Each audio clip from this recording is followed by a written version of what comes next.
जय हिंद साथियों, आप सभी का स्वागत है मेरे YouTube चैनल पर। साथियों, आज की इस वीडियो में सामान्य ज्ञान और सामान्य जागरूकता प्रश्न जो कि सभी प्रतियोगी और सरकारी परीक्षाओं जैसे कि SSC, bank, railway, UP TET, super TET, police सभी में ऐसे प्रश्न पूछे जाते हैं और इस विषय पर अधिकांश छात्रों को अच्छे अंक प्राप्त करने में कठिनाई महसूस होती है। इसलिए आजकल सभी प्रकार की प्रतियोगी परीक्षाओं को पास करने के लिए सामान्य जागरूकता का अच्छा ज्ञान बहुत महत्वपूर्ण है। प्रतियोगी परीक्षाओं में सफलता पाने के लिए आपको अपने आसपास की हो रही चीज़ों की जानकारी होनी बेहद ज़रूरी है। इसलिए आज की इस वीडियो में आगामी प्रतियोगी परीक्षाओं के लिए आपके आसपास क्या घटित हो रहा है उसको लेकर आज हम इस वीडियो बनाया है। इसमें बहुत सारे प्रश्न ऐसे होंगे जिनकी जानकारी होना बेहद ज़रूरी है। तो बिना किसी देरी के वीडियो शुरू करते हैं और चलते हैं हमेशा की तरह सवालों की दुनिया में। और पहला प्रश्न आपके सामने है, भारत में सबसे बड़ी मीठे पानी की प्राकृतिक झील कौन सी है? भारत में सबसे बड़े मीठे पानी की प्राकृतिक झील कौन सी है? चोलामू झील, लोनार झील, डल झील या फिर वूलर झील? अगर आपको जवाब मालूम है तो कमेंट जरूर करें। और इस प्रश्न का सही जवाब होगा वूलर झील। जम्मू और कश्मीर में वूलर झील भारत की सबसे बड़ी मीठे पानी की झील है। भारत की अन्य मीठे पानी की झीलों में मणिपुर की लोकटक झील और मेघालय की बारापानी झील शामिल है। यानी कि नंबर 1 पर जो वूलर झील है और उसके बाद मणिपुर की लोकटक झील और मेघालय की बारापानी झील, ये भी मीठे पानी की बड़ी झील है, लेकिन प्रथम सबसे बड़ी झील वूलर झील प्राकृतिक मीठे पानी की झील है। आगे बढ़ते हैं और प्रश्न है, पुलिस स्मृति दिवस किस दिन मनाया जाता है? इम्पोर्टेंट प्रश्न है, अक्सर परीक्षाओं में पूछा जाता है कि पुलिस स्मृति दिवस किस दिन मनाया जाता है? 12 अप्रैल, 21 अक्टूबर, 15 जून या फिर 10 अगस्त? तो इसका राइट आंसर है 21 अक्टूबर। पुलिस स्मृति दिवस 21 अक्टूबर को मनाया जाता है। 21 अक्टूबर 1959 को लद्दाख के हॉट स्प्रिंग क्षेत्र में सशस्त्र चीनी टुकड़ी द्वारा घात लगाकर किए गए हमले में पुलिस के 10 वीर जवानों ने अपनी प्राणों की आहुति दी थी। इसीलिए इस दिन में पुलिस के जो वीर जवान शहीद हुए हैं उन्हीं की स्मृति में ये दिवस मनाया जाता है। अगला प्रश्न आपकी स्क्रीन पर है, भारतीय संविधान में राजभाषाएं किस अनुसूची में वर्णित हैं? प्रश्न बेहद इम्पोर्टेंट है, बहुत महत्वपूर्ण है, अक्सर परीक्षाओं में ये पूछा जाता है और इसकी जानकारी वैसे भी होनी चाहिए। अगर आप परीक्षा में नहीं बैठें तब भी ये चीज़ें मालूम होनी चाहिए, क्योंकि ये वीडियो ही सामाजिक जागरूकता से लेकर प्रश्न है। और भारतीय संविधान में राजभाषाएं किस अनुसूची में वर्णित हैं? अनुसूची 5 में, अनुसूची 6 में, अनुसूची 7 में, अनुसूची 8 में? अगर आपको जवाब मालूम है तो कमेंट करके आंसर जरूर देना। और इस प्रश्न का सही जवाब है अनुसूची 8 में। भारतीय संविधान में राज्य की भाषाएं अनुसूची 8 में वर्णित हैं। कुछ इम्पोर्टेंट पॉइंट हैं जो आपके सामने रखेंगे। हमारे यहाँ 22 भाषाओं के नाम हैं जो 8वीं अनुसूची में वर्णित हैं। असम, बंगाली, बोडो, डोगरी, गुजराती, हिंदी, कन्नड़, कश्मीरी, कोंकणी, मैथिली, मलयालम, मणिपुरी, मराठी, नेपाली, उड़िया, पंजाबी, संस्कृत, संथाली, सिंधी, तमिल, तेलुगु और उर्दू कि 22 आधिकारिक भाषाएं हमारी 8वीं अनुसूची में वर्णित हैं। ये नाम मैंने इसलिए उल्लेख किए, अगर बाई चांस आपको ना मालूम हो तो ये आप नाम नोट कर सकते हैं, भाषाओं के नाम लिख सकते हैं, जिससे हमेशा आपकी स्मृति में रहे। आगे चलते हैं और प्रश्न है, भारत की प्रथम मोनोरेल का उद्घाटन कहाँ किया गया था?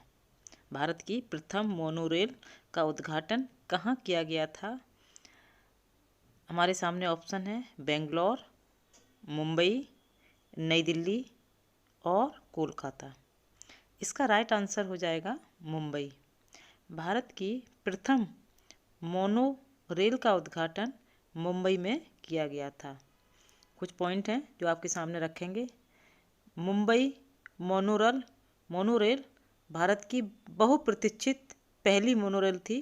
काफ़ी इंतज़ार किया था और लंबी प्रतीक्षा रही थी, और इसका उद्घाटन 1 फरवरी 2014 को महाराष्ट्र के मुख्यमंत्री पृथ्वीराज चव्हाण ने किया था। अगर डेट पूछी जाए तो डेट भी याद रखिएगा, 1 फरवरी 2014 को इसका उद्घाटन हुआ था। और कहाँ से कहाँ तक चली थी? पहली मोनोरेल मुंबई के बड़ाला मोनोरेल डिपो से दोपहर 3:57 पर चली और लगभग 15 मिनट का सफ़र तय किया था। आगे बढ़ते हैं और अगला प्रश्न आपकी स्क्रीन पर है। भारतीय अर्थव्यवस्था में किस प्रकार की अर्थव्यवस्थाएं मौजूद हैं? महत्वपूर्ण प्रश्न है, ध्यान से सुनिएगा और याद भी रखिएगा। भारतीय अर्थव्यवस्था में किस प्रकार की अर्थव्यवस्थाएं मौजूद हैं? हम ऑप्शन है समाजवादी अर्थव्यवस्था, पूंजीवादी अर्थव्यवस्था, मिश्रित अर्थव्यवस्था और मुक्त व्यापार अर्थव्यवस्था। अगर आपको जवाब मालूम है तो कमेंट जरूर देना। और इसका सही जवाब हो जाएगा मिश्रित अर्थव्यवस्था। भारतीय अर्थव्यवस्था में मिश्रित अर्थव्यवस्था मौजूद है। मिश्रित अर्थव्यवस्था क्या होती है, किसे कहते हैं, समझते हैं। मिश्रित अर्थव्यवस्था का अर्थ है पूंजीवाद और समाजवाद। पूंजीवाद और समाजवाद दोनों एक साथ मौजूद हों। जिस अर्थव्यवस्था में पूंजीवाद और समाजवाद दोनों हों उसे मिश्रित अर्थव्यवस्था कहते हैं। मिश्रित अर्थव्यवस्था यह पूंजी का उपयोग करने में कंपनियों को आर्थिक स्वतंत्रता के स्तर की अनुमति देता है। तो इस तरह से हमारे देश में, हमारी भारतीय अर्थव्यवस्था में मिश्रित अर्थव्यवस्था मौजूद है। वीडियो पसंद आ रही है तो वीडियो को लाइक कर लें और शेयर भी कर दें अपने साथियों के साथ, और चैनल को भी सब्सक्राइब करते रहिएगा। वीडियो देखने के साथ साथ चैनल को सब्सक्राइब भी कर लिया कीजिए, ये मेरा आपसे अनुरोध है। इसी के साथ आगे बढ़ते हैं, आगे चलते हैं और प्रश्न है आपकी स्क्रीन पर, ब्रिटिश शासन के विरुद्ध बस्तर विद्रोह किस वर्ष हुआ था? आपने सुना होगा बस्तर का विद्रोह, जो कि ब्रिटिश शासन के खिलाफ हुआ था, और वो किस वर्ष हुआ था? हमारे सामने ऑप्शन है 1910 में, 1891 में, 1824 में, 1774 में। तो इसका राइट आंसर है 1910 में। 1910 में ब्रिटिश शासन के विरुद्ध बस्तर विद्रोह हुआ था।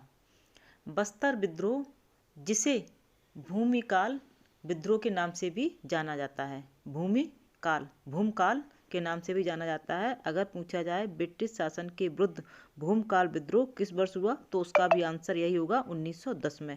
यानी कि भूमकाल विद्रोह और बस्तर विद्रोह एक ही बात है, उसी एक ही नाम से एक ही विद्रोह है। भारत में ब्रिटिश शासन के खिलाफ एक महत्वपूर्ण विद्रोह था, जो कि खासकर वर्तमान छत्तीसगढ़ के बस्तर क्षेत्र में हुआ था। ये बस्तर जो क्षेत्र है वो छत्तीसगढ़ में आता है, और बस्तर विद्रोह मुख्यतः 1910 में हुआ था। ये तो आपको बता ही दिया हमने, 1910 में हुआ है। आगे चलते हैं और प्रश्न है, राजहंस पर्व किस भारतीय राज्य में मनाया जाता है? हो सकता है आपने नाम ना भी सुना हो, लेकिन प्रश्न इम्पोर्टेंट है। राजहंस पर्व किस भारतीय राज्य में मनाया जाता है? राजस्थान, असम, मणिपुर और आंध्र प्रदेश। तो इसका सही जवाब है आंध्र प्रदेश। राजहंस पर्व आंध्र प्रदेश राज्य में मनाया जाता है। क्या होता है राजहंस पर्व, क्यों मनाया जाता है, थोड़ा डिस्कस करते हैं। हर साल राजहंस पर्व पुलिकट झील और आंध्र प्रदेश के नेल्लोर जिले में स्थित नेलापट्टू पक्षी अभयारण्य में पर्यटन को बढ़ावा देने के लिए राजहंस पर्व मनाया जाता है। यह 3 दिनों का त्यौहार है जो कि सर्दियों के मौसम के दौरान आयोजित किया जाता है, जब हजारों प्रवासी पक्षी इस क्षेत्र में आते हैं। जब ये उत्सव होता है, पर्व होता है, उस समय हजारों प्रवासी पक्षी इस क्षेत्र में आ जाते हैं। इस त्यौहार के दौरान कई मनोरंजन और सांस्कृतिक कार्यक्रम भी आयोजित किया जाते हैं। आगे बढ़ते हैं और प्रश्न आपकी स्क्रीन पर है। भारत की सबसे बड़ी यंत्रीकृत खदान कहाँ स्थित है? भारत की सबसे बड़ी यंत्रीकृत खदान कहाँ पर है? जादूगोड़ा खदान, बेलाडीला खदान, रानीगंज खदान, कुंद्रेमुख खदान। तो इसका सही जवाब होगा बेलाडीला खदान। भारत की सबसे बड़ी यंत्रीकृत खदान बेलाडीला खदान है। और इसके बारे में थोड़ा बताना चाहेंगे।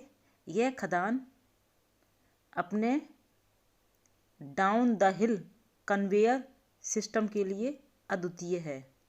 यह दक्षिणी छत्तीसगढ़ के दांतेवाड़ा जिले के किरंदुल शहर में स्थित है। कहाँ पर? छत्तीसगढ़ के दंतेवाड़ा जिले में किरंदुल शहर के पास स्थित है।